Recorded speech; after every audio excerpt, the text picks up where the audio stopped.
May nakita na naman tayong merienda. Natutuwa ako dito sa bata na to kasi ang cute-cute niya. Gumagawa na rin siya ng mga vlog niya, no? Klopoki Kitchen, permission to post.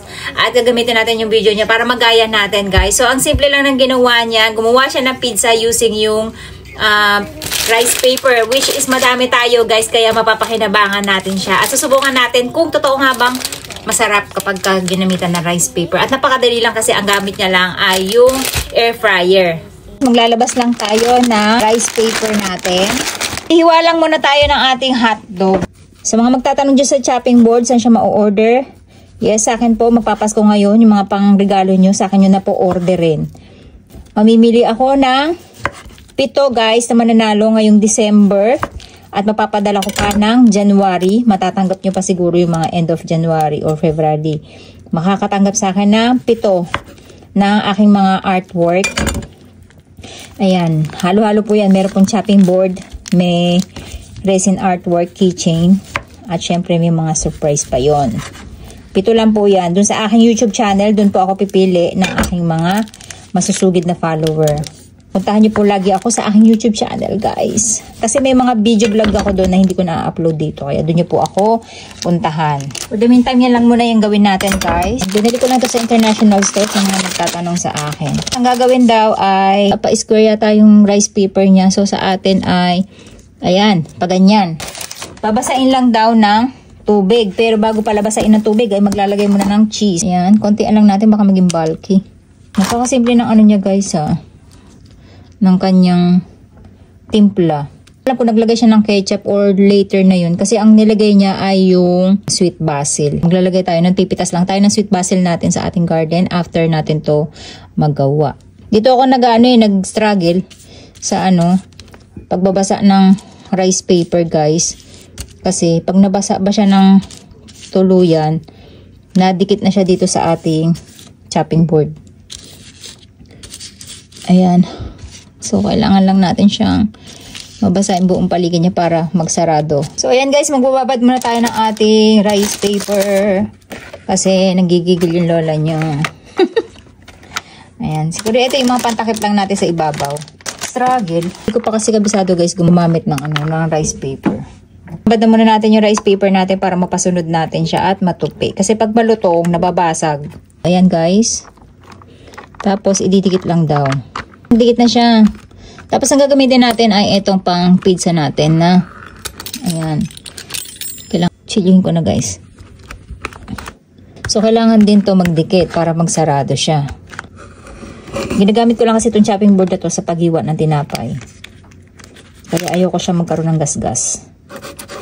Okay. So ayan, guys. Naku, struggle.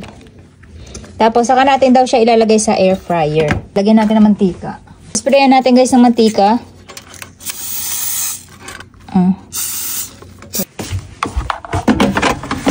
At ayan nga, tapos lagyan lang natin sa 140 kasi lang siya, manipis lang siya, baka masunog agad. At lagyan lang natin sa 5 minutes.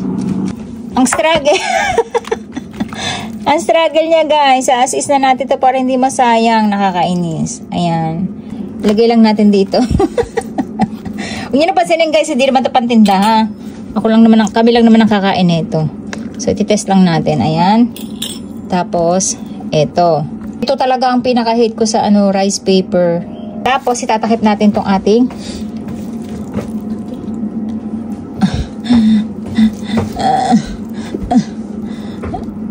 turuan nyo ako, guys, kung paano magpa-perfect na makapagawa ng tingnan nyo kumalat yung keso. So, turuan nyo ako, guys, kung paano gumamit ng tama ng rice paper. Talagang dito lang ako walang pasensya, sa totoo lang. So, ganyan na natin yan. Lagay lang natin dito sa ating para hindi siya dumikit. Tingnan nyo kumapal tuloy. Habang hinihintay natin yan, guys, gagawa na tayo ng ating sauce. So, silipin natin, guys. Ayan, medyo nag-golden brown na siya pero hindi pa siya maluto. Kulang pa. Kukuha tayo, guys, ng ating sweet basil at pupuntahan naman natin yung ating mga manok. Nakakaawa naman bukas yung mga bintuan nila. Ayan, nilalamig yung mga alaga ko. Sorry. Ay, ayan, Hindi natin naikandado yung pinto nila. Sorry. Ay, okay, Oyasumi. Malamig ba sa loob? Medyo malamig guys. Sarado natin yung pinto nila. Yung nga lang, baka alas 12 na naman kung magising. Yasumi, mga manok natin, oh. Okay. Na-store po natin. Mga tayo sa ilalim na part. Bango. So, ito lang. Hindi naman kailangan madami. Kunti lang ginawa natin eh. So, sa pinaka-sauce natin, guys, o yung parang pinaka-ketchup natin na toppings, ito. Ay, naku, nakakatakot. Kaya, hindi ko talaga ito recommended, guys. Kaya lang, napakaganda kasing gamitin nito. Dito, maglalagay lang tayo ng ating pilitas na sweet basil. Hinugasan na natin siya. Maglalagay lang tayo ng olive oil natin. Tapos, konting asin para na magkalasa siya.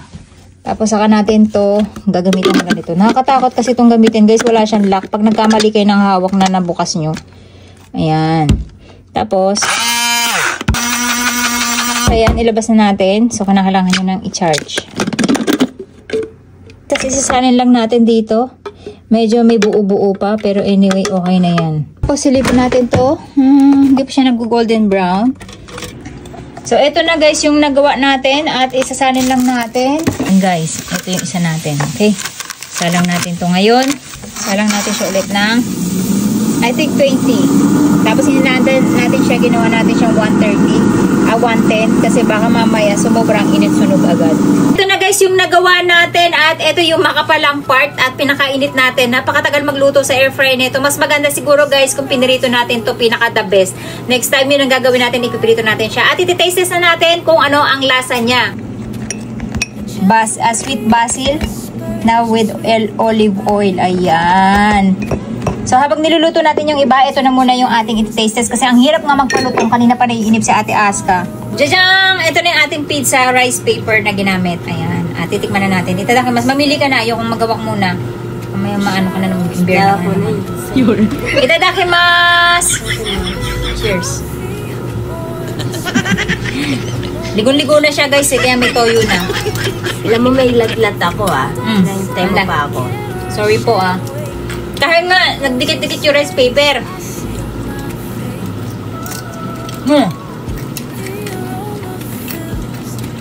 Medyo makunat pa siya kasi nga mainit pa.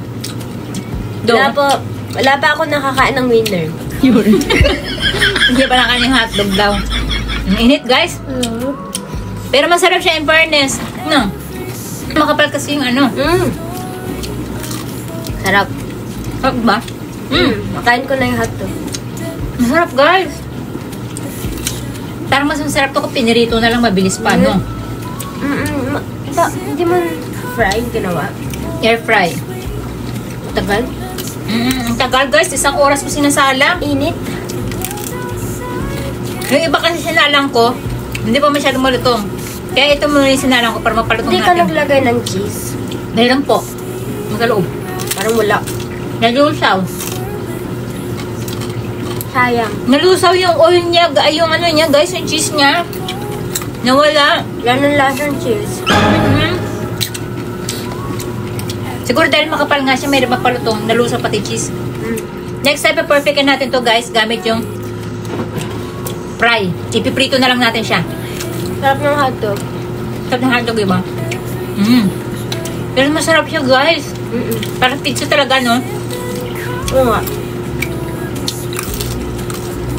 Ang iyo. Sarap. Masarap siya guys. Hindi nga lang talagang ang lola nyo. Oily. Ito yung cheese. Nalusaw. Kaya ang lola nyo talaga hindi magaling gumamit ng rice paper or mas maganda siguro kung pininito natin. Pero ang sarap ng hotdog. Yeah. Sarap. Ito talaga walang lasa. No? Yan yung cheese nyo. Nalusaw yung cheese guys. So tagal na pagkasalang natin. Pero masarap. 10 out of 10. 7 lang? Hindi. Nalating ko. Ako guys, dahil hindi ko siya na-perfect na napaprito ko siya, siguro mga 8. Pero kung na-perfect natin ito pinirito guys, masarap siya. Next time, ipa-perfect natin, ipiprito na lang natin, hindi na natin i-air fry. Kasi ang hirap magpaano lutong sa air fryer. Yun lang.